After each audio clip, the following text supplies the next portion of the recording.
లో వరుసగా అల్పపీడనాలు ఏర్పడడంతో శీతాకాలంలో ప్రారంభమైన వర్షాలు కురుస్తూనే ఉన్నాయి. ఈ నేపథ్యంలో తెలంగాణలో నేడు వర్షాలు వాతావరణంపై హైదరాబాద్ వాతావరణ కేంద్రం అధికారులు కీలక అప్డేట్ ఇచ్చారు.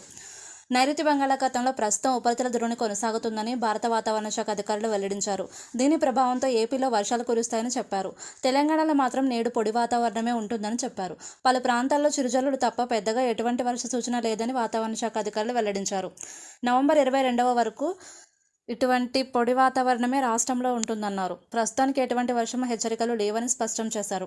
అయితే ఇదే సమయంలో రాష్ట్రంలో ఉష్ణోగ్రతలు రోజురోజుకు పడిపోతున్నాయి. కొన్ని జిల్లాల్లో అయితే 15 డిగ్రీల సెల్సియస్ కంటే తక్కువగా ఉష్ణోగ్రతలు నమోదవుతున్నాయి. హైదరాబాద్ శివారు ప్రాంతంలో 18 డిగ్రీలకు దిగువన ఉష్ణోగ్రతలు నమోదవుతున్నట్లు అధికారులు వెల్లడించారు. ఉదయం సమయంలో పొగమంచు ఎక్కువగా ఉంటుందని చెబుతున్నారు. దీంతో వాహనదారులు తీవ్ర ఇబ్బందులు ఎదుర్కొంటున్నారు. చలి తీవ్రత పెరుగుతుండటంతో వృద్ధులు, చిన్నపిల్లలు జాగ్రత్తగా ఉండాలని నిపుణులు సూచిస్తున్నారు. వాహన